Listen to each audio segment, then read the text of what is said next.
सत श्री अकाल जी। प्रोग्राम पंजाबनामा च तुहाडा स्वागत है। मैं हाँ मदनदीप। गल असीं कर रहे हैं अज प्रधानमंत्री दे राज्य सभा विच कीते गए संबोधन उत्ते। ये गल इस करके करनी पै रही क्योंकि प्रधानमंत्री दे संबोधन नूं लै के जो चर्चा होनी चाहिए सी वो नहीं हुई, क्योंकि इस संबोधन दे विच उन्होंने इहो जिहा कुछ कहा है जिहदे कई अर्थ निकलते हैं। तो साडा ये यतन है कि इन्हां अर्थां नूं समझा जाए और समझाया जाए। प्रधानमंत्री ने जे तुहानूं याद होवे तां ये गल कही सी, किसान अंदोलन के संबंध में गल कर रहे थे और उन्होंने कहा सी कि 84 याद करो, 47 याद करो। क्यों याद करिए 47, क्यों 84 याद करिए? कि प्रधानमंत्री डराउणा चाहुंदे है या प्रधानमंत्री कांग्रेस नूं कह रहे सी कि देखो कांग्रेस ने की कीता? सवाल ये आ कि पंजाब हमेशा ही केंद्र नाल कदे भी पंजाब दी जिहड़ी हैगी वो नहीं बनी। हमेशा केंद्र पंजाब के खिलाफ रहा है, सरकार जिहदी मर्जी होवे, चाहे वो कांग्रेस की सरकार सी ते चाहे हुण भारतीय जनता पार्टी की सरकार है। एक टकराव बनया रहा हमेशा। ते ये जिहड़ा कुछ वापर रहा है पंजाब दे नाल या वापरदा रहा है, उस टकराव दे विचों वापरिया है। जे पंजाब दे अंदरों कदे विद्रोह उठिया तो उस टकराव दे विचों उठिया है। और जे टकराव पैदा किया होया तो ये केंद्र ने किया होया है। पंजाब ने तो सिर्फ अपने हमेशा हक मंगे है, पर पंजाब नूं हक देण दी थां ते केंद्र हमेशा टकराव दी नीति ते रहा है। हुण भी असीं किसानी अंदोलन दे विच भी देख रहे हैं। बाकी सूबियां दे जिथे किसान बैठदे आ उत्थे उसका वतीरा कुछ होर हुंदा है, पंजाब दे नाल कुछ होर हुंदा है। असीं इस नूं समझण दा यतन करांगे कि पंजाब दा ये वतीरा जिहड़ा है वो इस तरह का क्यों है। पंजाब दे नाल प्रधानमंत्री दे कहण दे माने की है। और इस गलबात लई मेरे नाल ने सिख राजनीति के विद्वान ने भाई रजिंदर सिंह खालसा जी। तुहाडा स्वागत है। सब तो पहला खालसा जी, वाहिगुरू जी का खालसा वाहिगुरू जी की फतेह। Thank you. और पंजाब ते हरियाणा हाई कोर्ट के सीनियर एडवोकेट जगमोहन भट्टी जी, तुहाडा भी स्वागत है जी। भाई रजिंदर सिंह खालसा जी, मैं सब तो पहला तुहाडे तो ये जानने का यतन करूँगा कि प्रधानमंत्री ने जिहड़ी ये गल कही है राज्य सभा संबोधन करदिआं किसानों के संबंध च कह रहे सी, किसानों के मोर्चे के संबंध च कह रहे सी कि 84 याद करो और 47 याद करो। ये की मैने की अर्थ दे लेने चाहिए? मदनदीप सिंह जी, असल दे विच जिस वेले कोई पुराने दुखांत याद कराए जाते ने जी, उन्हां दे मनोरथ भी अलग अलग हुंदे ने ते उन्हां दी टाइमिंग नाल उहदा बड़ा रेलेवेंस हुंदी है जी। जिवें मान लो जून 84 दे विच याद कराया जाए या नवंबर 84 दे विच याद कराया जाए, ਉਹਦੇ मैंने बिल्कुल डिफरेंट होणगे। उस दिन दे उत्ते थोड़ा भावुक हो जाना या कोई गल होनी वो डिफरेंट गल है। लेकिन जिस वेले एक संघर्ष चल रहा जी, और संघर्ष तकरीबन पिछले 6 महीने तो चल रहा जी, 3 महीने के करीब तो हुण दिल्ली के सरहदां ते बैठे हो गए। हाँ जी। और केंद्र ने बजाए कि उहदा कोई लोकां दी भावनावां दे अनुसार, लोकां दी लोड़ दे अनुसार न्यायिक फैसला किया जाए जी, उहदी बजाए उन्हें बिल्कुल इग्नोर करना शुरू किया होया। तुसीं एक गल नूं खास नोट करोगे कि इन्हां 6 महीनों दे विच प्रधानमंत्री ने यह पहली बार बोलिया किसान मोर्चे बारे, नहीं तो उन्हें चुप्पी वटी रखी है। दूजे मंत्री गलबात करते रहे ने। एक मीटिंग अमित शाह दे नाल भी हुई, होम मिनिस्टर दे नाल, लेकिन बाकी दूजे मंत्रियों के उत्ते सुटिया सी प्रधानमंत्री ने जिवें ये इग्नोर किया होवे। हुण जिस वेले वो दूजे राज्यों के एडी तेजी नाल फैलना शुरू हो गया जी, जिथे समझते हैं कि इन्हों के वोट बैंक में भी असर पै सकता है, जिहदी पंजाब ने भी असर पै सकता है, जिहदी अगवाई पंजाब ने की, अगवाई पंजाब ने की, बिल्कुल ये कोई शक नहीं। वो मैं गल बिल्कुल करांगा। ਤੇ ਹੁਣ ਇਹਨਾਂ ਨੂੰ ਕੋਈ ਚਿੰਤਾ ਵਧਣੀ ਸ਼ੁਰੂ ਹੋ ਗਈ। ਇਹ ਸਮਝਦੇ ਨੇ ਕਿਉਂਕਿ ਇਹਦੀ ਅਗਵਾਈ ਪੰਜਾਬ ਕਰ ਰਿਹਾ। ਅਗਰ ਪੰਜਾਬ ਨੂੰ ਡਰਾਤਾ ਜਾਏ, ਪੰਜਾਬ ਦੇ ਖਾਸ ਤੌਰ ਤੇ ਸਿੱਖਾਂ ਨੂੰ ਡਰਾਤਾ ਜਾਏ, ਕਿਉਂਕਿ ਬਹੁਤੀ ਕਿਸਾਨੀ ਜਿਹੜੀ ਹੈ ਪੰਜਾਬ ਦੀ ਉਹ ਸਿੱਖ ਕਿਸਾਨੀ ਹੈ। ਈਵਨ ਹਰਿਆਣੇ ਦੇ ਵਿੱਚ, ਯੂਪੀ ਦੇ ਵਿੱਚ, ਉੱਤਰਾਖੰਡ ਦੇ ਵਿੱਚ ਵੀ ਬਹੁਤ ਸਾਰੀ ਕਿਸਾਨੀ ਜਿਹੜੀ ਹੈ ਉਹ ਸਿੱਖ ਕਿਸਾਨੀ ਹੈ। ਤੇ ਇਹਨਾਂ ਨੂੰ ਦਬਾਤਾ ਜਾਏ ਜਾਂ ਇਹਨਾਂ ਨੂੰ ਲੁਭਾ ਲਿਆ ਜਾਏ, ਕੋਸ਼ਿਸ਼ਾਂ ਦੋਨੋਂ ਜਾਰੀ ਨੇ, ਲੇਕਿਨ ਬਹੁਤੀ ਕੋਸ਼ਿਸ਼ ਜਿਹੜੀ ਉਹ ਦਬਾਉਣ ਦੀ ਹੈ। ਇਸ ਮੌਕੇ ਦੇ ਉੱਤੇ ਇਹਨਾਂ ਗੱਲਾਂ ਨੂੰ ਯਾਦ ਕਰਨਾ, ਸਾਨੂੰ 47 ਯਾਦ ਕਰਾਉਣਾ ਤੇ ਸਾਨੂੰ 84 ਯਾਦ ਕਰਾਉਣਾ, ਉਹਦਾ ਮਤਲਬ ਤੇ ਬਿਲਕੁਲ ਸਿੱਧਾ ਕਿ ਭਾਈ ਆ ਵੇਖ ਲਓ, ਪਹਿਲਾਂ ਇੰਨਾ ਤੁਹਾਡਾ ਕਤਲੇਆਮ ਹੋ ਚੁੱਕਾ ਤੇ ਜੇ ਤੁਸੀਂ ਬੰਦੇ ਨਹੀਂ ਬਣੇ ਤੇ ਇਹ ਕਦੀ ਫਿਰ ਰਿਪੀਟ ਵੀ ਹੋ ਸਕਦਾ। ਹੁਣ ਉਹਦੇ ਕੁਝ ਪ੍ਰਮਾਣ ਨੇ ਜਿਹੜੇ ਸਾਨੂੰ ਮਿਲਦੇ ਨੇ। 26 ਜਨਵਰੀ ਤੋਂ ਬਾਅਦ ਜਿਹੜਾ ਕੁਝ ਗੁੰਡਿਆਂ ਨੇ ਜਾ ਕੇ ਸਿੰਘੂ ਬਾਰਡਰ ਦੇ ਉੱਤੇ ਕਿਸਾਨਾਂ ਦੇ ਮੋਰਚੇ ਦੇ ਉੱਤੇ ਹਮਲਾ ਕੀਤਾ ਜੀ, ਪੁਲਿਸ ਜਿਹੜੀ ਹੈ ਉਹਨੇ ਇੱਕ ਪਹਿਲਾਂ ਤਾਂ ਉਹਨਾਂ ਨੂੰ ਪੂਰਾ ਆਉਣ ਦਿੱਤਾ। ਜਿਸ ਵੇਲੇ ਆ ਕੇ ਉਹਨਾਂ ਨੇ ਮਾਰਕੁੱਟ ਸ਼ੁਰੂ ਕਰਤੀ, ਉਹਨਾਂ ਦਾ ਕਈ ਚੀਜ਼ਾਂ ਭੰਨ ਦਿੱਤੀਆਂ, ਵਾਸ਼ਿੰਗ ਮਸ਼ੀਨ ਭੰਨ ਦਿੱਤੀ, ਤੰਬੂ ਖੇਡ ਦਿੱਤੇ, ਕੋਈ ਕੁਝ ਭੰਨ ਦਿੱਤਾ। ਉਹਦੇ ਬਾਅਦ ਪੁਲਿਸ ਜਿਹੜੀ ਹੈ ਮਾੜੀ ਮੋਟੀ ਹਰਕਤ ਦੇ ਵਿੱਚ ਆਈ। ਹੁਣ ਜਿਹੜੇ ਬੰਦੇ ਨੇ ਪਛਾਣ ਕੀਤੀ ਕਿ ਉਹਨਾਂ ਨੇ ਕਿਹਾ ਕਿ ਅਸੀਂ ਨਾਲ ਦੇ ਪਿੰਡਾਂ ਦੇ ਆ, ਜਿਹੜੇ ਬੰਦੇ ਨੇ ਪਛਾਣ ਕੀਤੀ ਕਿ ਉਹ ਪਿੰਡਾਂ ਦੇ ਨਹੀਂ, ਉਹ ਬੀਜੇਪੀ ਦੇ ਵਰਕਰ ਨੇ ਜਾਂ ਸੰਘ ਦੇ ਵਰਕਰ ਨੇ, ਰਾਸ਼ਟਰੀ ਸੇਵਕ ਸੰਘ ਦੇ ਵਰਕਰ ਨੇ। 100-150 ਬੰਦਾ ਹੈਗਾ ਸੀ ਔਰ 4-5000 ਪੁਲਿਸ ਦੀ ਨਫਰੀ ਸੀ ਉੱਥੇ। ਹਾਂਜੀ, ਉਹ ਕੁਝ ਵੀ ਨਹੀਂ ਸੀ ਜੀ, ਜਿੰਨੇ ਕੋ ਬੰਦੇ ਸਨ ਨਾ ਪੁਲਿਸ ਦੇ ਵਾਸਤੇ, ਜਿੰਨੀ ਪੁਲਿਸ ਸੀ ਉਹਨਾਂ ਨੂੰ ਰੋਕਣਾ। ਕਿਹਾ ਗਿਆ ਕਿ ਜਿਹੜਾ ਨੂੰ ਅਗਵਾਈ ਕਰ ਰਿਹਾ ਸੀ ਉਹ ਬੀਜੇਪੀ ਦਾ ਬਕਾਇਦਾ ਮੈਂਬਰ ਰਿਹਾ ਹੋਇਆ, ਕੋਈ ਇਸ ਤਰ੍ਹਾਂ ਦੀ ਗੱਲ ਹੋ ਰਹੀ ਸੀ। ਜੀ ਬਿਲਕੁਲ ਜੀ। ਤੇ ਉਹਨੂੰ ਵੀ ਉਹਦੇ ਉੱਤੇ ਕੇਸ ਬਣਾ ਕੇ ਉਹਨੂੰ ਜੇਲ੍ਹ 'ਚ ਬੰਦ ਕਰਤਾ, ਕਿਉਂਕਿ ਉਹ ਚਾਹੁੰਦੇ ਨਹੀਂ ਸਨ ਕਿ ਲੋਕਾਂ ਨੂੰ ਸੱਚਾਈ ਜਿਹੜੀ ਹੈ ਉਹ ਪਤਾ ਲੱਗੇ। ਲੇਕਿਨ ਆਰਐਸਐਸ ਦੇ ਵਰਕਰਾਂ ਦਾ, ਬੀਜੇਪੀ ਦੇ ਵਰਕਰਾਂ ਦਾ ਉਹਨੇ ਉੱਤੇ ਹਮਲਾ ਕਰਨਾ, ਇਹ ਵੀ ਇੱਕ ਮੈਸੇਜ ਸੀ ਕਿ ਉਹ ਪਹਿਲਾਂ ਜਿਹੜਾ ਉਹ ਰਿਪੀਟ ਕੀਤਾ ਜਾ ਸਕਦਾ। ਔਰ ਇਹਦੇ ਚ ਫਿਰ ਜਿਹੜਾ ਰਿਪੋਰਟ ਕਰ ਰਿਹਾ ਸੀ ਪੱਤਰਕਾਰ, ਉਹਦੇ ਉੱਤੇ ਵੀ ਕੇਸ ਬਣਾ ਕੇ ਉਹਨੂੰ ਅੰਦਰ ਕਰਤਾ। ਇਹੀ ਮੈਂ ਕਹਿ ਰਿਹਾ ਜੀ, ਉਹਦੇ ਉੱਤੇ ਕੇਸ ਬਣਾ ਕੇ ਉਹਨੂੰ ਅੰਦਰ ਕਰਤਾ ਤਾਂ ਕਿ ਉਹ ਸੱਚਾਈ ਜਿਹੜੀ ਹੈ ਉਹ ਬਿਆਨ ਨਾ ਕਰ ਸਕੇ, ਉਹਨੂੰ ਜਿੰਨਾ ਦਬਾਇਆ ਜਾ ਸਕਦਾ ਉਹ ਦਬਾਇਆ ਜਾ ਸਕੇ। ਅੱਜ ਹਰ ਉਹ ਆਵਾਜ਼ ਜਿਹੜੀ ਸੱਚ ਬੋਲਣਾ ਚਾਹੁੰਦੀ ਹੈ ਉਹਨੂੰ ਦਬਾਉਣ ਦੀ ਕੋਸ਼ਿਸ਼ ਹੋ ਰਹੀ ਹੈ। ਕਿਸਾਨ ਸਿਰਫ ਆਪਣੇ ਪੰਜਾਬ ਵਾਸਤੇ ਨਹੀਂ ਲੜ ਰਹੇ, ਕਿਸਾਨ ਸਿੱਖੀ ਲਈ ਨਹੀਂ ਲੜ ਰਹੇ। ਬਿਲਕੁਲ ਸਿੱਧੀ ਸਪਸ਼ਟ ਗੱਲ ਹੈ। ਇਹ ਜਿਹੜਾ ਮੋਰਚਾ ਹੈ ਬੇਸ਼ੱਕ ਇਹਦੀ ਅਗਵਾਈ ਕਿਸਾਨ ਕਰ ਰਹੇ ਨੇ, ਪੰਜਾਬ 'ਚ ਵਧੇਰੇ ਗਿਣਤੀ 'ਚ ਕਿਸਾਨ ਹੋਣ ਕਾਰਨ ਉਹ ਹੀ ਅੱਗੇ ਲੱਗੇ ਹੋਏ ਨੇ, ਉਹਨਾਂ ਨੇ ਪੰਜਾਬ ਤੋਂ ਸੰਘਰਸ਼ ਸ਼ੁਰੂ ਕੀਤਾ। ਲੇਕਿਨ ਲੜਾਈ ਜਿਹੜੀ ਹੈ, ਮੈਂ ਤਾਂ ਇਹ ਕਹਾਂਗਾ ਵੀ ਸਿਰਫ ਕਿਸਾਨੀ ਦੀ ਵੀ ਨਹੀਂ, ਲੜਾਈ ਜਿਹੜੀ ਹੈ ਭਾਰਤ ਦੇਸ਼ ਦੇ ਆਮ ਮਨੁੱਖ ਦੀ ਲੜਾਈ ਹੈ। ਜਿਹੜੇ ਇਹ 3 ਕਾਲੇ ਕਾਨੂੰਨ ਨੇ, ਇਹਨਾਂ ਦਾ ਪ੍ਰਭਾਵ ਜਿਹੜਾ ਹੈ ਸਿਰਫ ਕਿਸਾਨਾਂ ਤੇ ਨਹੀਂ ਪੈਣਾ, ਸਾਡੇ ਸਾਰਿਆਂ ਤੇ ਪੈਣਾ।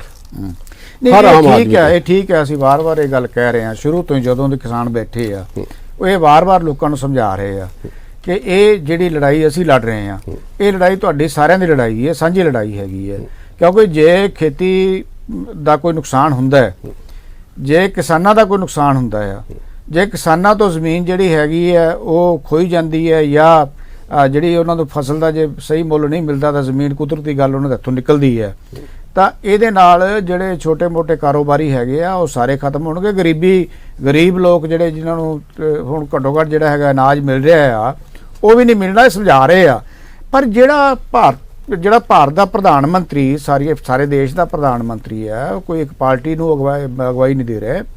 ਇੱਕ ਪ੍ਰਧਾਨ ਮੰਤਰੀ ਵੱਲੋਂ ਰਾਜ ਸਭਾ ਦੇ ਵਿੱਚ ਸੰਬੋਧਨ ਕਰਦਿਆਂ ਇਹ ਗੱਲ ਕਹਿਣੀ ਕਿ 84 ਯਾਦ ਕਰੋ, ਕਿ ਕਿਸੇ ਖਾਸ ਮਤਲਬ ਕਿ ਦੇਸ਼ ਦੇ ਇੱਕ ਧਰਮ ਨੂੰ ਕਹਿਣਾ, ਉਹਨਾਂ ਨੂੰ ਇਹ ਯਾਦ ਕਰਾਉਣਾ ਕਿ ਤੁਹਾਡੇ ਨਾਲ ਕੀ ਹੋਇਆ ਹੈ, ਇਹਦੇ ਮਾਨੇ ਮੈਂ ਸਮਝਣੇ ਚਾਹੁੰਦਾ ਵੀ ਅੱਗੇ ਜਾ ਕੇ ਪੰਜਾਬ ਤੇ ਜਿਹੜੇ ਕੇਂਦਰ ਹੈ ਇਹਦੇ ਕਿਸ ਤਰ੍ਹਾਂ ਦੇ ਸੰਬੰਧ ਜਿਹੜੇ ਤੁਹਾਨੂੰ ਨਜ਼ਰ ਆ ਰਹੇ ਆ। ਭੱਟੀ ਸਾਹਿਬ ਤੁਸੀਂ ਥੋੜਾ ਚਾਨਣਾ ਜ਼ਰੂਰ ਪਾਓ।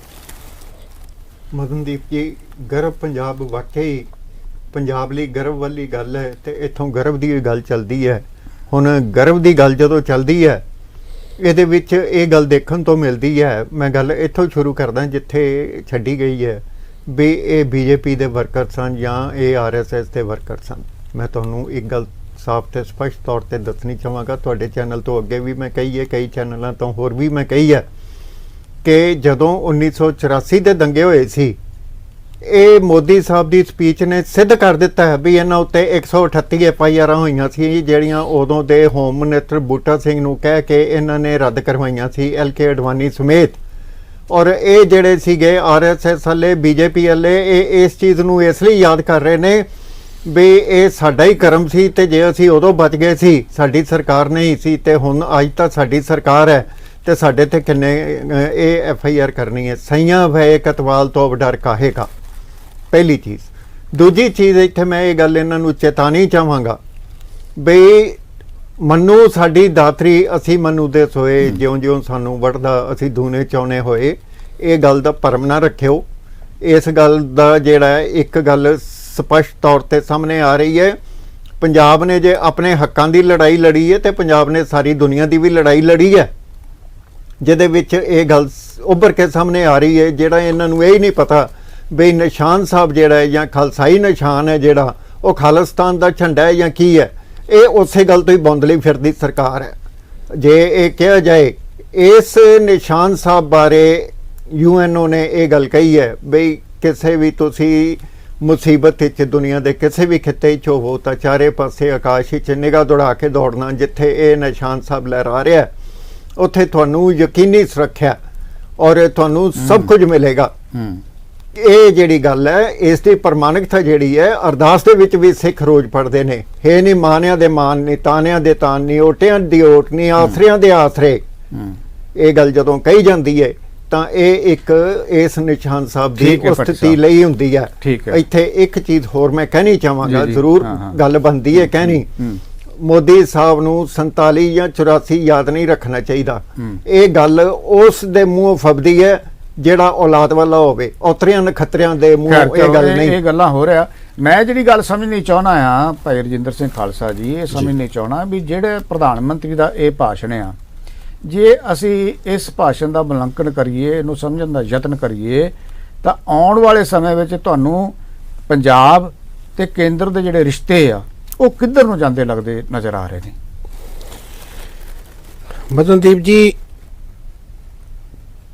ਪੰਜਾਬ ਨਾਲ ਜੇ ਰਿਸ਼ਤੇ ਬਣਾਉਣ ਦੀ ਗੱਲ ਹੁੰਦੀ ਤੇ ਪੰਜਾਬ ਦੀਆਂ ਜਾਇਜ਼ ਮੰਗਾਂ ਸਮੇਂ-ਸਮੇਂ ਤੇ ਮੰਨੀਆਂ ਜਾਂਦੀਆਂ। ਇਹਨਾਂ ਨੇ ਉਹਦਾ ਦੂਸਰਾ ਹੱਲ ਕੱਢਿਆ।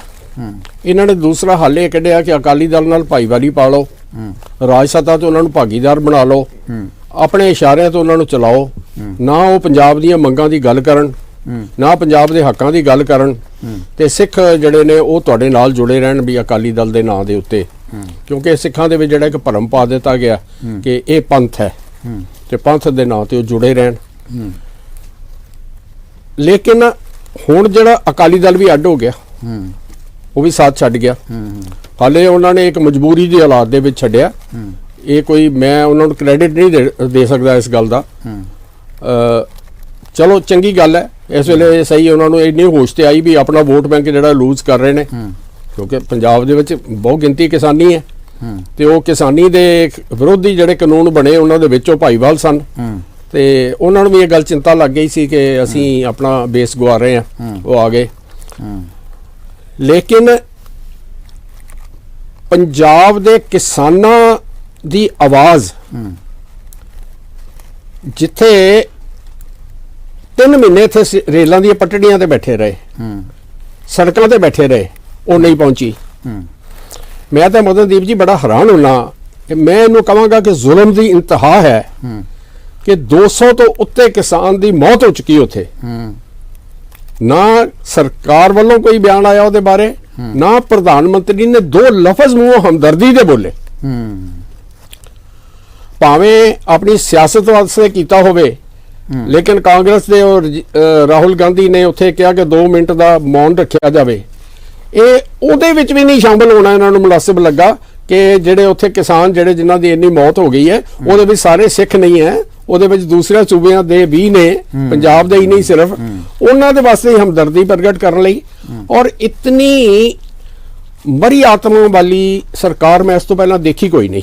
ਤੁਸੀਂ ਇਸ ਤੋਂ ਪਹਿਲਾਂ ਦੇਖੋ ਕਿ ਜਦੋਂ ਨੋਟਬੰਦੀ ਕੀਤੀ ਗਈ, ਨੋਟਬੰਦੀ ਦੇ ਵਿੱਚ 100 ਤੋਂ ਉੱਤੇ ਬੰਦਾ ਮਰ ਗਿਆ, ਕੋਈ ਇੱਕ ਲਫ਼ਜ਼ ਨਹੀਂ, ਕਦੀ ਉਹਨਾਂ ਦੀ ਗੱਲ ਚੱਲੀ। ਮੈਂ ਇਹੀ ਗੱਲ ਕਹਿ ਰਿਹਾ ਜੇ ਭਾਈ ਰਜਿੰਦਰ ਸਿੰਘ ਜੀ ਜੇ ਮੰਨ ਲਓ ਵੀ ਕੱਲ ਨੂੰ ਇਹਦਾ ਨਿਬੇੜਾ ਹੋ ਜਾਂਦਾ ਹੈ ਬਿੱਲਾਂ ਦਾ ਕਾਨੂੰਨ ਵਾਪਸ ਲੈ ਲੈਂਦੀ ਸਰਕਾਰ, ਮੰਨ ਲਓ ਇਹ ਤੋਂ ਬਾਅਦ ਜਿਹੜੀਆਂ ਇਹ ਗੱਲਾਂ ਪ੍ਰਧਾਨ ਮੰਤਰੀ ਨੇ ਰਾਜ ਸਭਾ ਦੇ ਵਿੱਚ ਕਹੀਆਂ ਸਿੱਖਾਂ ਨੂੰ, ਜਦੋਂ ਇਹ ਕਹਿ ਰਹੇ ਕਿ ਤੁਸੀਂ 84 ਯਾਦ ਕਰੋ, ਫਿਰ ਤੁਹਾਨੂੰ ਕੀ ਲੱਗਦਾ ਹੈ ਕਿ ਪੰਜਾਬ ਨਾਲ ਅੱਗੇ ਵੀ ਨਿਆਂ ਹੋਊਗਾ ਕਦੇ? ਇਹ ਇੱਕ ਬੜੀ ਵੱਡੀ ਸਮੱਸਿਆ ਨਾ ਭੱਟੀ ਜੀ, ਤੁਸੀਂ ਦੱਸ ਸਕਦੇ ਹੋ ਇਹ ਗੱਲ ਵੀ ਕਿਸ ਤਰ੍ਹਾਂ ਦੇ ਸਬੰਧ ਹੋਣਗੇ ਕੇਂਦਰ ਦੇ ਤੇ ਪੰਜਾਬ ਦੇ, ਹੋਰ ਵੀ ਤਣਾਅਪੂਰਨ ਹੋਣਗੇ? ਮੈਨੂੰ ਤਾਂ ਲੱਗਦਾ ਹੈ ਇਸ ਤਰ੍ਹਾਂ ਦੀਆਂ ਗੱਲਾਂ ਤੋਂ ਬਾਅਦ। ਇੱਕ ਮਦਨਦੀਪ ਜੀ ਛੋਟਾ ਜਿਹਾ ਅੰਕੜਾ ਦੇਖੋ, 1947 ਤੋਂ 1984 ਤੱਕ 37 ਸਾਲ ਦਾ ਵਕਫਾ ਆਉਂਦਾ ਤੇ 84 ਤੋਂ 2021 ਦਾ ਫਿਰ 37 ਸਾਲ ਦਾ ਵਕਫਾ ਰਿਪੀਟ ਹੋ ਰਿਹਾ। ਔਰ ਮੋਦੀ ਸਾਹਿਬ ਨੇ ਜਿਹੜੀ ਇਹ ਗੱਲ ਕਹੀ ਹੈ, ਇਹ 37 ਸਾਲ ਦੇ ਵਕਫੇ ਨੂੰ ਸਾਹਮਣੇ ਰੱਖ ਕੇ ਕਹੀ ਹੈ ਜਾਂ ਪੰਜਾਬ ਦੇ ਹਿੱਤਾਂ ਨੂੰ ਸਾਹਮਣੇ ਰੱਖ ਕੇ ਕਹੀ ਹੈ? ਤੁਸੀਂ ਇੱਕ ਚੀਜ਼ ਦੇਖੋ, ਜਦੋਂ ਵੀ ਉਹ ਆਉਂਦੇ ਨੇ ਇੱਥੇ ਪੰਜਾਬ ਵਿੱਚ ਕੋਈ ਸੁਗਾਤ ਨਹੀਂ ਦੇ ਕੇ ਜਾਂਦੇ, ਕੋਈ ਉਦਘਾਟਨ ਨਹੀਂ ਕਰਕੇ ਜਾਂਦੇ। ਉਹ ਪੰਜਾਬ ਨੂੰ ਇੱਕ ਫੋਰਨ ਟੈਰੀਟਰੀ ਸਮਝਦੇ ਨੇ, ਹਿੰਦੁਸਤਾਨ ਦਾ ਹਿੱਸਾ ਨਹੀਂ ਸਮਝਦੇ। ਇਹ ਮੋਦੀ ਸਾਹਿਬ ਇਹਦੇ ਉੱਤੇ ਪਾਰਲੀਮੈਂਟ ਦੇ ਵਿੱਚ ਬਿਆਨ ਦੇਣ ਵੀ ਸਾਡਾ ਪੰਜਾਬ ਦਾ ਇਸ ਟੈਰੀਟਰੀ ਦਾ ਹਿੱਸਾ ਤੇ ਖਿੱਤਾ ਕੀ ਹੈ ਔਰ ਸਟੇਟਸ ਕੀ ਹੈ, ਜਿਹਦੇ ਵਿੱਚ ਪੰਜਾਬ, ਹਰਿਆਣਾ, ਹਿਮਾਚਲ, ਦਿੱਲੀ ਇਸ ਖਿੱਤੇ ਦੇ ਲੋਕਾਂ ਤੋਂ ਇਹ ਸਰਕਾਰ ਡਰਦੀ ਹੈ। ਜੇ ਡਰਦੀ ਹੈ ਤੇ ਇਸ ਨੂੰ ਕੰਸੀਡ ਕਰੇ ਪਾਰਲੀਮੈਂਟ ਵਿੱਚ, ਜੇ ਨਹੀਂ ਡਰਦੀ ਤਾਂ ਇਹਨਾਂ ਨੂੰ ਆਪਣਾ ਅੰਗ ਸਮਝ ਕੇ ਇਹਨਾਂ ਦੇ ਹੱਕ ਦਿੱਤੇ ਜਾਣ। ਅਮਰਤਾ ਪ੍ਰੀਤਮ ਨੇ ਇੱਕ ਵਾਰੀ ਠੀਕ ਕਿਹਾ ਸੀ ਕਿ ਕਰਾਵੇ ਕੰਡਿਆਲਿਆ ਉੱਤੋਂ ਚੜਿਆ ਪੋ, ਹੱਕ ਜਿਨ੍ਹਾਂ ਦੇ ਆਪਣੇ ਆਪੇ ਲੈਣਗੇ ਖੋ। ਸਾਨੂੰ ਆਪਣੇ ਹੱਕ ਮੰਗਣੇ ਨਹੀਂ ਚਾਹੀਦੇ, ਖੋਣ ਦੀ ਸਮਰੱਥਾ ਹੋਣੀ ਚਾਹੀਦੀ ਹੈ। ਗੁਰੂ ਸਾਹਿਬ ਨੇ ਵੀ ਇਹ ਗੱਲ ਕਹੀ ਸੀ। ਪੰਜਾਬ ਲੜ ਰਿਹਾ ਕੇਂਦਰ ਦੇ ਨਾਲ ਲੰਬੇ ਸਮੇਂ ਤੋਂ, ਸ਼ਾਂਤਮਈ ਅੰਦੋਲਨ ਜਿਹੜੇ ਚੱਲਦੇ ਰਹੇ ਨੇ। 5 ਗੁਰੂਆਂ ਨੇ ਸ਼ਾਂਤਮਈ ਸਿੱਖ ਲਹਿਰ ਨੂੰ ਚਲਾਇਆ। ਗੁਰੂ ਹਰਗੋਬਿੰਦ ਜੀ ਨੇ ਸ਼ਸਤਰਧਾਰੀ ਸਿੱਖ ਫੌਜ ਕਿਉਂ ਰੱਖੀ? ਉਹਨਾਂ ਨੂੰ ਪਤਾ ਸੀ ਇਹ ਜ਼ਾਲਮ ਸਰਕਾਰ ਜਿਹੜੀ ਹੈ ਇਹ ਨਹੀਂ ਸਮਝ ਸਕਦੀ ਕਿ ਜਿਹੜਾ ਮੋਦੀ ਸਾਹਿਬ ਨੂੰ 47 ਤੇ 84 ਤੋਂ ਪਹਿਲਾਂ ਇਤਿਹਾਸ ਪੜ੍ਹਾਉਣਾ ਪਏਗਾ। ਮੈਂ ਇਸ ਕਰਕੇ ਵਾਰ-ਵਾਰ ਇਹ ਗੱਲ ਕਹਿ ਰਿਹਾ ਹਾਂ ਕਿਉਂਕਿ ਬਹੁਤ ਸਾਰੇ ਮੁੱਦੇ ਪੰਜਾਬ ਦੇ ਲਟਕ ਰਹੇ ਆ, ਬਹੁਤ ਸਾਰੇ ਮੁੱਦੇ ਨੇ ਜਿਹਦੇ ਵਿੱਚ ਇੱਕ ਲੜਾਈ ਪੰਜਾਬ ਨੇ ਸ਼ੁਰੂ ਕੀਤੀ ਸੀ ਸੂਬਿਆਂ ਨੂੰ ਵੱਧ ਅਧਿਕਾਰਾਂ ਦੀ, ਪਾਣੀਆਂ ਦਾ ਮਾਮਲਾ ਲਟਕਿਆ ਹੋਇਆ, ਜਿਹੜੇ ਪੰਜਾਬ ਦੇ ਹਿੱਸੇ ਜਿਹੜੇ ਹੋਰ ਰਾਜਾਂ ਚਲੇ ਗਏ ਉਹ ਮਾਮਲਾ ਅੜਿਆ ਹੋਇਆ, ਕਈ ਮਾਮਲੇ ਆ ਜਿਹਦੇ ਵਿੱਚ ਹੁਣ ਇੱਕ ਹੋਰ ਕਿਸਾਨੀ ਦਾ ਮਾਮਲਾ ਵੀ ਜੁੜ ਗਿਆ ਹੋਇਆ। ਭਾਈ ਜੀ ਜੇ ਇਹ ਸਾਰੇ ਮਾਮਲੇ ਲਟਕ ਰਹੇ ਹੈ, ਪਹਿਲਾਂ ਹੀ ਜਿਹੜਾ ਤਣਾਅ ਚੱਲ ਰਿਹਾ ਹੈ ਕੇਂਦਰ ਦੇ ਨਾਲ, ਜਿਹਦੇ ਵਿੱਚ ਬਹੁਤ ਭਾਰੀ ਨੁਕਸਾਨ ਪੰਜਾਬ ਦਾ ਕਰ ਵੀ ਚੁੱਕਿਆ ਕੇਂਦਰ, ਤੁਸੀਂ ਇਹ ਦੱਸੋ ਵੀ ਜਿਹੜੇ ਇਸ ਤਰ੍ਹਾਂ ਦੇ ਪ੍ਰਧਾਨ ਮੰਤਰੀ ਦੇ ਜਿਹੜੇ ਬਿਆਨ ਹੈਗੇ ਆ, ਜਦੋਂ ਪ੍ਰਧਾਨ ਮੰਤਰੀ ਇੱਕ ਪਾਸੇ ਕਿਸਾਨਾਂ ਨੂੰ ਜਿਹੜਾ ਹੈਗਾ ਉਹ ਪਰਜੀਵੀ ਕਹਿ ਰਹੇ ਹੋਣ, ਦੂਜੇ ਪਾਸੇ 84 ਯਾਦ ਕਰਾ ਰਹੇ ਹੋਣ, ਤਾਂ ਅੱਗੇ ਜਾ ਕੇ ਪੰਜਾਬ ਦਾ ਅਸੀਂ ਭਵਿੱਖ ਕੀ ਦੇਖ ਰਹੇ ਹਾਂ? ਇਹ ਬੜਾ ਵੱਡਾ ਇੱਕ ਸਵਾਲ ਆ।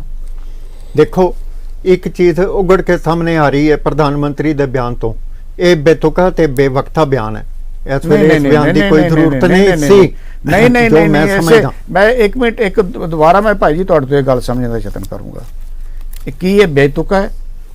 ਕੀ ਇਹ ਪ੍ਰਧਾਨ ਮੰਤਰੀ ਨੇ ਫਜ਼ੂਲ ਚ ਗੱਲ ਕਹਿਤੀ ਹੈ ਜਾਂ ਇੱਕ ਸੋਚੀ ਸਮਝੀ ਚਾਲ? नहीं, मैं नहीं समझदा मदनदीप जी कि ये बेतुका और बेमतलब है।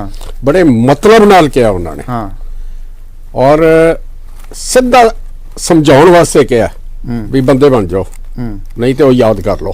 मैं इन्हू इस रूप च वेखना क्योंकि जिस मौके ते किया गया उस मौके ते होर कोई मतलब नहीं बनता।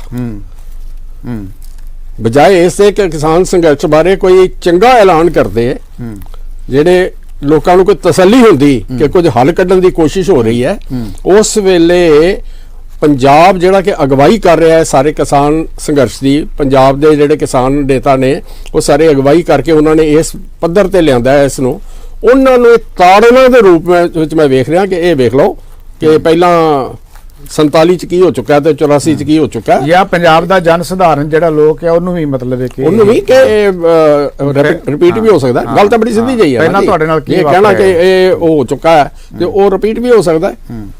ਤੇ ਜੇ ਇਦਾਂ ਦੀ ਗੱਲ ਸਾਡੇ ਸਾਹਮਣੇ ਪ੍ਰਧਾਨ ਮੰਤਰੀ ਜਿਹੜੇ ਇਸ ਤਰ੍ਹਾਂ ਦੇ ਸੰਕੇਤ ਦੇ ਰਹੇ ਆ, ਤਾਂ ਫਿਰ ਪੰਜਾਬ ਦਾ ਭਵਿੱਖ ਕੀ ਹੈ?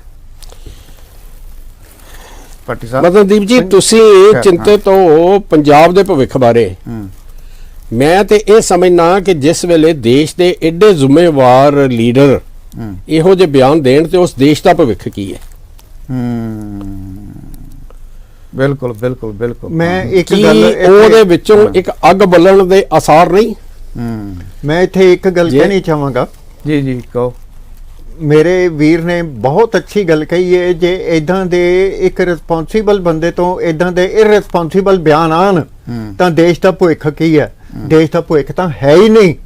ਦੇਸ਼ ਦਾ ਭਵਿੱਖ ਤਾਂ ਡਿਮੋਨੇਟਾਈਜੇਸ਼ਨ ਵੇਲੇ ਕਰੋੜਾਂ ਅਰਬਾਂ ਰੁਪਈਆ ਜਿਹੜਾ ਹੈ ਸਵਿਸ ਬੈਂਕ 'ਚ ਚਲਾ ਗਿਆ। ਉਹ ਸਵਾਮੀ ਰਾਮਦੇਵ ਜਿਹੜਾ ਹੈ ਉਹ ਕਹਿੰਦਾ ਸੀਗਾ 100 ਦਿਨਾਂ ਵਿੱਚ ਸਵਿਸ ਬੈਂਕ ਦੀ ਜਿਹੜੀ ਤੇ ਹੈ ਆਪਾਂ ਜੇ ਇਸੇ ਗੱਲ ਬਲੈਕ ਮਨੀ ਤੇ ਆ ਜਾਏਗੀ ਗੱਲ ਵਾਪਸ। ਕਰ ਰਹੇ ਆ ਭੱਟੀ ਸਾਹਿਬ, ਮੈਂ ਚਾਹਣਾ ਵੀ ਇਸ ਗੱਲ ਦੀ ਮੈਨੂੰ ਇਹ ਸਮਝਾਇਆ ਜਾਏ ਵੀ ਜਦੋਂ ਪ੍ਰਧਾਨ ਮੰਤਰੀ ਇਸ ਤਰ੍ਹਾਂ ਦੀ ਗੱਲ ਕਰਦੇ ਆ, ਉਹ ਵੀ ਰਾਜ ਸਭਾ ਜਿੱਥੋਂ ਕਿ ਲਾਈਵ ਪ੍ਰੋਗਰਾਮ ਚੱਲਦਾ ਹੈ, ਰਾਜ ਸਭਾ ਦਾ ਸਾਰਾ ਜਿਹੜੀ ਕਾਰਵਾਈ ਉਹ ਲਾਈਵ ਚੱਲਦੀ ਹੈ, ਪੂਰਾ ਦੇਸ਼ ਦੇਖ ਰਿਹਾ ਹੁੰਦਾ ਆ। ਉਹ ਪੂਰੇ ਦੇਸ਼ ਦੇ ਸਾਹਮਣੇ ਜਦੋਂ ਸਿੱਖਾਂ ਦਾ ਵੱਡਾ ਦੁਖਾਂਤ ਦਾ ਜ਼ਿਕਰ ਕਰਦੇ ਆ, ਸਿੱਖਾਂ ਦੇ ਦੁਖਾਂਤ ਦਾ, ਔਰ ਜ਼ਿਕਰ ਵੀ ਜਿਸ ਸੰਦਰਭ ਵਿੱਚ ਕਰ ਰਹੇ ਆ, ਉਸ ਜ਼ਿਕਰ ਦੇ ਮਾਨੇ ਕੀ ਲੈ ਜਾਣ। ਅਸੀਂ ਇਹ ਗੱਲ ਕਰ ਰਹੇ ਹਾਂ, ਅਸੀਂ ਰਾਮਦੇਵ ਦੀ ਗੱਲ ਨਹੀਂ ਕਰ ਰਹੇ। ਮੈਂ ਉਹੀ ਚੀਜ਼ ਦੱਸ ਰਿਹਾ ਜੀ। ਨਹੀਂ ਦੁਖਾਂਤ ਦੇ ਜਿਹੜੇ ਨੇ ਕਈ ਮਲਟੀ ਡਾਈਮੈਂਸ਼ਨਲ ਜਿਹੜੇ ਨੇ ਮੀਨਿੰਗ ਨਿਕਲਦੇ ਨੇ। ਜੇ ਸਿੱਖਾਂ ਦਾ ਦੁਖਾਂਤ ਦੇਖਿਆ ਜਾਏ ਤੇ ਉਹ ਪਹਿਲੇ ਦਿਨ ਤੋਂ ਗੁਰੂ ਨਾਨਕ ਸਾਹਿਬ ਦੀ ਜਿਹੜੀ ਯਾਤਰਾ, ਸੰਸਾਰਿਕ ਯਾਤਰਾ ਸ਼ੁਰੂ ਹੋਈ ਹੈ, ਉਸ ਤੋਂ ਹੀ ਸ਼ੁਰੂ ਹੋ ਗਿਆ ਸੀ। ਉਸ ਤੋਂ ਬਾਅਦ ਹਰ ਸਿੱਖ ਗੁਰੂ ਨੇ ਜਿਹੜਾ ਵੀ ਹੈ ਉਹਨਾਂ ਨੇ ਕੁਰਬਾਨੀ ਦਿੱਤੀ ਹੈ। ਇਸ ਲਹਿਰ ਦੇ ਸਿੱਖੀ ਦੇ ਲਹਿਰ ਨੂੰ, ਸਿੱਖੀ ਦੇ ਪੌਦੇ ਨੂੰ ਸਟਰੋਂਗ ਕਰਨ ਦੀ ਖਾਤਰ ਉਹਨਾਂ ਨੇ ਬੜੀਆਂ ਕੁਰਬਾਨੀਆਂ ਦਿੱਤੀਆਂ। ਔਰ ਜਦੋਂ ਗੁਰੂ ਗ੍ਰੰਥ ਸਾਹਿਬ ਦਾ ਸੰਪਾਦਨ ਹੋਇਆ, ਗੁਰੂ ਅਰਜਨ ਸਾਹਿਬ ਨੇ ਕੀਤਾ, ਤਾਂ ਉਸ ਵੇਲੇ ਇਹ ਅੱਗ ਜਿਹੜੀ ਸੀਗੀ ਕਿੰਨੇ ਮਚਾਈ। ਜਿਹੜੇ ਉਸ ਵੇਲੇ ਦੇ ਹਿੰਦੂ ਅਹਿਲਕਾਰ ਸੀ ਮੁਸਲਮਾਨਾਂ ਦੇ, ਉਹਨਾਂ ਨੇ ਇਹ ਅੱਗ ਮਚਾਈ ਔਰ ਜਿਸ ਤੇ ਸਿੱਟੇ ਵਜੋਂ ਸਾਜ਼ਿਸ਼ਾਂ ਘੜ ਕੇ ਗੁਰੂ ਅਰਜਨ ਸਾਹਿਬ ਦੀ ਕੁਰਬਾਨੀ ਹੋਈ। ਲੇਕਿਨ ਗੁਰੂ ਗ੍ਰੰਥ ਸਾਹਿਬ ਅੱਜ ਵੀ ਸੁਰੱਖਿਅਤ ਨੇ, ਸਰਵ ਸ਼ਕਤੀਮਾਨ ਨੇ। ਸਿੱਖ ਧਰਮ ਦੀ, ਸਿੱਖੀ ਦੀ, ਜਗਤ ਦੀ, ਸਿੱਖ ਜਗਤ ਦੀ, ਦੁਨੀਆ ਦੀ ਅਗਵਾਈ ਕਰ ਰਹੇ ਨੇ। ਉਹ ਜਿਹੜੇ ਸੀਗੇ ਕਹਿੰਦੇ ਸੀਗੇ ਆਪਣਾ ਤੁਹਾਨੂੰ ਅਸੀਂ ਜੀਣ ਨਹੀਂ ਦੇਣਾ, ਸਿੱਖ ਇਸ ਦੁਨੀਆ ਵਿੱਚ ਰਹਿਣਗੇ ਨਹੀਂ, ਇਹਨਾਂ ਦਾ ਉਸੇ ਤਰ੍ਹਾਂ ਹੋ ਜਾਏਗਾ। ਦੇਖੋ ਇਹਨਾਂ ਦੀ ਸੋਚ ਤੇ ਨੀਅਤ ਬੜੀ ਮਾੜੀ ਹੈ। ਬੌਧ ਧਰਮ ਜਿਹੜਾ ਇਹਦਾ ਮਤਲਬ ਪ੍ਰਗਟ ਹੋਇਆ ਹਿੰਦੁਸਤਾਨ ਦੇ ਵਿੱਚੋਂ, ਹਿੰਦੁਸਤਾਨ ਦੇ ਵਿੱਚੋਂ ਅੱਜ ਬੋਧੀਆਂ ਦੇ ਜਿਹੜੇ ਧਾਰਮਿਕ ਸਥਾਨ ਨੇ ਹਿੰਦੁਸਤਾਨ ਵਿੱਚ ਹੈਗੇ ਨੇ, ਲੇਕਿਨ ਬੌਧ ਧਰਮ ਜਿਹੜਾ ਤਿੱਬਤ, ਜਾਪਾਨ, ਚਾਈਨਾ, ਥਾਈਲੈਂਡ ਵਿੱਚ ਚਲਾ ਗਿਆ। ਇਤਿਹਾਸਕ ਜਿਹੜੀ ਹੈਗੀ ਹੈ ਸਿੱਖ ਧਰਮ ਨੂੰ ਤਲਾਂਜ ਨਹੀਂ ਦੇਣਾ ਚਾਹੁੰਦੇ। ਸਵਾਲ ਇਸ ਗੱਲ ਦਾ ਹੈਗਾ, ਜਦੋਂ ਪ੍ਰਧਾਨ ਮੰਤਰੀ ਜੀ ਇਹ ਗੱਲ ਕਹਿ ਰਹੇ ਹੋਣ, ਰਜਿੰਦਰ ਸਿੰਘ ਜੀ, ਮੈਂ ਇੱਕ ਗੱਲ ਕਰਦੇ ਹਾਂ ਥੋੜੀ ਜਿਹੀ। ਜਦੋਂ ਮੈਂ ਇਹ ਕਿਹਾ ਸੀਗਾ ਇਸ ਵੇਲੇ ਮੁੱਦਾ ਕਿਸਾਨੀ ਦਾ, ਦੇਸ਼ ਦਾ ਮੁੱਦਾ ਹੈ। ਮੈਂ ਇਹ ਗੱਲ ਇਸ ਲਈ ਕਹੀ ਸੀ ਕਿ ਪ੍ਰਧਾਨ ਮੰਤਰੀ ਦਾ ਬਿਆਨ ਜਿਹੜਾ ਹੈ ਬੇਤੁਕਾ ਤੇ ਬੇਵਕਤਾ ਇਸ ਲਈ ਹੈ ਕਿ ਵਕਤ ਦੇ ਮੁਤਾਬਕ ਗੱਲ ਕਰਨੀ ਚਾਹੀਦੀ ਹੈ। ਇਹਨੂੰ ਸਮਝਿਆ ਨਹੀਂ ਅਨਪੜ੍ਹ ਪ੍ਰਧਾਨ ਮੰਤਰੀ ਨੂੰ। ਬਿਲਕੁਲ ਵਕਤ ਨਾਲ ਦਿੱਤਾ ਗਿਆ ਇੱਕ ਸੰਕੇਤ ਆ। ਭਾਈ ਰਜਿੰਦਰ ਸਿੰਘ ਜੀ, ਇਹਦਾ ਮਤਲਬ ਇਹ ਆ ਜਿਹੜਾ ਪ੍ਰਧਾਨ ਮੰਤਰੀ ਦਾ ਬਿਆਨ ਆ, ਜੇ ਆਪਾਂ ਜਿਵੇਂ ਤੁਹਾਡੇ ਕਹਿਣ ਮੁਤਾਬਕ ਕਿ ਇਹ ਸਿੱਧੀ ਧਮਕੀ ਜਾਂ ਡਰਾਉਣ ਵਾਲਾ ਕੰਮ ਕੀਤਾ ਗਿਆ ਆ, ਤੇ ਇਹਦਾ ਮਤਲਬ ਇਹ ਆ ਵੀ ਉਹ ਸਿਰਫ ਜਿਹੜਾ ਸਿੱਖਾਂ ਵੱਲੋਂ ਜਿਹੜਾ ਕਿਸਾਨ ਅੰਦੋਲਨ, ਜਿਹੜੇ ਸਿੱਖ ਲੀਡਰ ਆ, ਉਹਨਾਂ ਦੀ ਅਗਵਾਈ ਨੂੰ ਹੀ ਜ਼ਿਆਦਾ ਚੁਣੌਤੀ ਸਮਝਦੇ ਆ। ਜਿਹੜੇ ਬਾਕੀ ਜਿਹੜੇ ਲੀਡਰ ਹੈਗੇ ਆ, ਉਹਨਾਂ ਨੂੰ ਬਹੁਤਾ ਚੁਣੌਤੀ ਨਹੀਂ ਸਮਝ ਰਹੇ ਉਹ। ਦੇਖੋ ਗੱਲ ਇਹ, ਜਿਹੜੇ 40 ਬੰਦੇ ਗੱਲਬਾਤ ਕਰਨ ਲਈ ਜਾਂਦੇ ਨੇ ਨਾ, ਉਹਦੇ ਵਿੱਚੋਂ 32 ਬੰਦੇ ਪੰਜਾਬ ਦੇ ਨੇ। ਇਹ ਉਹ ਵੀ ਸਮਝਦੇ ਨੇ ਕਿ ਇੱਕ ਸਮੂਹਿਕ ਤੌਰ ਤੇ ਜੇ ਆਪਾਂ ਪਰਸੈਂਟੇਜ ਲਾਈਏ ਤੇ ਬਹੁਤ ਹੀ ਅਗਵਾਈ ਜਿਹੜੀ ਆ ਪੰਜਾਬ ਦੀ ਆ। ਤੇ ਜੋਸ਼ ਜਿਹੜਾ ਹੈਗਾ ਉਹ ਕਿੱਥੋਂ ਆ ਰਿਹਾ? ਜੋਸ਼, ਹਾਂ, ਜਜ਼ਬਾ ਵੀ ਜਿਹੜਾ ਸਿੱਖਾਂ ਦਾ ਹੈ, ਉਹਦੇ ਵਿੱਚੋਂ ਹੀ ਸੰਘਰਸ਼ ਪੈਦਾ ਹੁੰਦਾ। ਸਿੱਖਾਂ ਨੇ ਹੀ ਆਪਣੇ ਜਜ਼ਬੇ ਨਾਲ ਇਸ ਸੰਘਰਸ਼ ਨੂੰ ਪੈਦਾ ਕੀਤਾ। ਇੱਕ ਤੁਸੀਂ ਬੜੀ ਖਾਸ ਗੱਲ ਨੂੰ ਨੋਟ ਕਰੋ ਕਿ 6.5 ਸਾਲ ਹੋ ਗਏ ਨੇ ਮੋਦੀ ਜੀ ਦੀ ਸਰਕਾਰ ਬਣਿਆ, ਤੇ ਬੀਜੇਪੀ ਦੀ ਸਰਕਾਰ ਦੇ ਵਿੱਚ 6.5 ਸਾਲ ਤੋਂ ਦੇਸ਼ ਦੇ ਲੋਕਾਂ ਨਾਲ ਵਧੀਕੀ ਤੇ ਜ਼ੁਲਮ ਤੋਂ ਸਿਵਾ ਕੁਝ ਨਹੀਂ ਹੋਇਆ। ਉੱਥੇ ਈਵਨ ਉਹ ਵੀ ਸਪੀਚਸ ਹੈਗੀਆਂ ਨੇ ਕਿ ਮੌਬ ਲਿੰਚਿੰਗ ਸਾਨੂੰ ਸਿਖਾ ਰਹੇ ਹੋ ਤੁਸੀਂ, ਮੌਬ ਲਿੰਚਿੰਗ ਕੀਤੀ। ਬਿਲਕੁਲ ਕਾਂਗਰਸ ਨੇ ਵੀ ਮੌਬ ਲਿੰਚਿੰਗ ਕੀਤੀ। ਜੂਨ 84 ਤੋਂ ਬਾਅਦ ਨਵੰਬਰ 84 ਦਾ ਜਿਹੜਾ ਸਾਕਾ ਸੀ, ਉਹ ਕਾਂਗਰਸ ਦਾ ਮੌਬ ਲਿੰਚਿੰਗ ਵਾਲਾ ਹੀ ਅਸਲ 'ਚ ਹੈ ਤਾਂ ਇਹੀ ਸੀ ਨਾ। ਮੇਰੇ ਕੋਲ ਸਮਾਂ ਬੜਾ ਥੋੜਾ ਰਹਿ ਗਿਆ। ਮਾਮਲਾ ਤਾਂ ਇਹੀ ਹੈ ਵੀ ਇੱਕ ਤੀਰ ਦੋ ਨਿਸ਼ਾਨੇ ਸੀ। ਇੱਕ ਸਿੱਖਾਂ ਨੂੰ ਵੀ ਹੈ, ਦੂਸਰਾ ਕਾਂਗਰਸ ਨੇ ਕੀ ਕੀਤਾ ਉਹਨੂੰ ਬਦਨਾਮ ਕਰਨ ਦਾ। ਨਹੀਂ, ਪਰ ਪ੍ਰਧਾਨ ਮੰਤਰੀ ਜੀ ਨੇ ਇੱਕ ਗੱਲ ਵੱਲ ਧਿਆਨ ਨਹੀਂ ਦਿੱਤਾ। 47 ਦੇ ਵਿੱਚ ਲੱਖਾਂ ਦੀ ਗਿਣਤੀ ਦੇ ਵਿੱਚ ਪੰਜਾਬੀ ਤੇ ਸਿੱਖ ਉਧਰੋਂ ਉੱਜੜ ਕੇ ਆਇਆ। ਕਿਸੇ ਨੇ ਕਿਸੇ ਅੱਗੇ ਹੱਥ ਨਹੀਂ ਫੈਲਾਇਆ, ਭੀਖ ਨਹੀਂ ਮੰਗੀ। ਇੰਨੇ ਵੱਡੇ ਉਜਾੜੇ ਤੋਂ ਬਾਅਦ, ਸਭ ਕੁਝ ਖਤਮ ਹੋਣ ਤੋਂ ਬਾਅਦ ਵੀ ਉਹਨਾਂ ਨੇ ਆਪਣੇ ਆਪ ਨੂੰ ਕੁਝ ਸਮੇਂ ਦੇ ਵਿੱਚ ਸਥਾਪਿਤ ਕਰ ਲਿਆ। ਹਾਂ, ਟਾਈਮ ਬੜਾ ਥੋੜਾ ਜਿਹਾ ਮੇਰੇ ਕੋਲ। ਔਰ ਇਹਦੇ ਵਿੱਚ ਇੱਕ ਵਾਧਾ ਹੋਰ ਕਰਦੇ ਹਾਂ ਗੱਲ ਦਾ। ਜਦੋਂ 1962 ਵਿੱਚ ਤੇ 1947 ਦੇ ਵਿੱਚ ਪਾਕਿਸਤਾਨ ਨੇ ਹਮਲਾ ਕੀਤਾ, ਜੰਮੂ ਕਸ਼ਮੀਰ ਆਜ਼ਾਦ ਬਣਿਆ ਤੇ 62 ਦੇ ਵਿੱਚ ਚਾਈਨਾ ਨਾਲ ਹੋਇਆ। 8 ਕਰੋੜ ਦੀ ਜਿਹੜੀ ਕਲੈਕਸ਼ਨ ਸੀਗੀ, ਦੇਸ਼ ਇਸ ਵੇਲੇ ਐਮਰਜੈਂਸੀ ਸੰਕਟ ਵਿੱਚ ਹੈ, ਉਹਦੇ ਵਿੱਚੋਂ 4.25 ਕਰੋੜ ਦੀ ਕਲੈਕਸ਼ਨ ਜਿਹੜੀ ਸੀ ਮੇਰੇ ਪੰਜਾਬ ਦੀ ਸੀਗੀ। ਬਿਲਕੁਲ ਇਹ ਬੜਾ ਵੱਡਾ ਇਹਨਾਂ ਦੇ ਮੂੰਹ ਤੇ ਛਿੱਤਰ ਸੀਗਾ। ਕੁਰਬਾਨੀਆਂ ਵੀ ਪੰਜਾਬ ਦੀਆਂ ਸੀ। ਸੋ ਫਿਰ ਜਿਹੜਾ 252 ਕਿਲੋ ਸੋਨਾ ਸੀਗਾ, ਉਹਦੇ ਵਿੱਚੋਂ 80% ਸੋਨਾ ਜਿਹੜਾ ਸੀ ਪੰਜਾਬ ਦਿਆਂ ਦਾ ਸੀਗਾ, ਤੇ ਬਾਕੀ ਤੁਸੀਂ ਵੇਖ ਲਓ 98% ਵਾਲੀ ਨੇ ਆਬਾਦੀ ਨੇ ਕੀ ਕੀਤਾ, 2% ਵਾਲੇ ਕੀ ਕਰ ਗਏ, 98% ਵਾਲੇ ਕੀ ਕਰ ਗਏ। ਇਸ ਗੱਲ ਤੋਂ ਵੀ ਇਹ ਖਫਾ ਨੇ ਇਹ ਲੋਕ ਵੀ ਸਿੱਖਾਂ ਦੀ ਚੜ੍ਹਤ ਕਿਉਂ ਰਹਿੰਦੀ ਹੈ। ਇਹਨਾਂ ਨੂੰ ਇਸ ਗੱਲ ਨੂੰ ਸਮਝ ਲੈਣਾ ਚਾਹੀਦਾ। ਸਿੱਖ ਕਦੇ ਨਾ ਝੁਕਦਾ, ਨਾ ਝੁਕਾਉਂਦਾ, ਨਾ ਡਰ ਦਿੰਦਾ, ਨਾ ਡਰ ਸਹਿੰਦਾ। ਸਿੱਖਾਂ ਦੀ ਚੜ੍ਹਤ ਬਾਰੇ ਤਾਂ ਸਾਰਿਆਂ ਨੂੰ ਪਤਾ ਹੈਗਾ। ਸਵਾਲ ਇਸ ਗੱਲ ਦਾ ਹੈਗਾ ਕਿ ਜਿਹੜਾ ਅੰਦੋਲਨ ਬਹੁਤ ਵੱਡੀ ਚੁਣੌਤੀ ਬਣਿਆ ਹੋਇਆ ਹੈ, ਉਸ ਅੰਦੋਲਨ ਨੂੰ ਕਿਵੇਂ ਕਮਜ਼ੋਰ ਕਰਨਾ ਹੈ। ਜੇ ਸਿੱਖਾਂ ਨੂੰ ਕਮਜ਼ੋਰ ਕੀਤਾ ਜਾਂਦਾ ਤਾਂ ਸਰਕਾਰ ਨੂੰ ਇਹ ਲੱਗਦਾ ਹੈ ਕਿ ਅੰਦੋਲਨ ਕਮਜ਼ੋਰ ਹੋ ਜਾਏਗਾ, ਪਰ ਇਹ ਸਿੱਖਾਂ ਨੇ ਅੰਦੋਲਨ ਜਨ ਅੰਦੋਲਨ ਬਣਾ ਦਿੱਤਾ ਆ। ਇਹ ਲੋਕਾਂ ਤੱਕ ਅੰਦੋਲਨ ਪਹੁੰਚ ਚੁੱਕਿਆ ਆ। ਇਹ ਬਿਲਕੁਲ ਗਲਤ ਨੀਤੀ ਹੈ, ਗਲਤ ਸੋਚ ਹੈ ਸਰਕਾਰ ਦੀ ਕਿ ਤੁਸੀਂ ਇੱਕ ਧਰਮ ਦੇ ਕਿਸੇ ਲੋਕਾਂ ਨੂੰ ਜੇ ਕਮਜ਼ੋਰ ਕਰਨ ਦਾ ਯਤਨ ਕਰੋਗੇ, ਬਦਨਾਮ ਕਰਨ ਦਾ ਯਤਨ ਕਰੋਗੇ ਤੇ ਤੁਸੀਂ ਕੁਝ ਖੱਟ ਲਓਗੇ। ਇਹ ਵਹਿਮ ਆ। ਇਸ ਵਹਿਮ ਨੂੰ ਵੀ ਸਰਕਾਰ ਨੂੰ ਜਿਹੜਾ ਹੈਗਾ ਹੁਣ ਦੂਰ ਕਰਕੇ ਸਹੀ ਨਿਰਣਾ ਲੈਣ ਦਾ ਇੱਕ ਫੈਸਲਾ ਲੈਣਾ ਚਾਹੀਦਾ ਆ। ਸੋ ਤੁਹਾਨੂੰ ਇਹ ਪ੍ਰੋਗਰਾਮ ਕਿਵੇਂ ਲੱਗਿਆ, ਆਪਣੀ ਰਾਏ ਜ਼ਰੂਰ ਦੇਣਾ। ਬਹੁਤ ਬਹੁਤ ਸ਼ੁਕਰੀਆ ਸਾਡੇ ਨਾਲ ਬਣੇ ਰਹਿਣ ਲਈ। ਤੁਹਾਡੇ ਬਹੁਤ ਬਹੁਤ ਧੰਨਵਾਦ ਭਾਈ। ਵਾਹਿਗੁਰੂ ਜੀ ਕਾ ਖਾਲਸਾ, ਵਾਹਿਗੁਰੂ ਜੀ ਕੀ ਫਤਿਹ।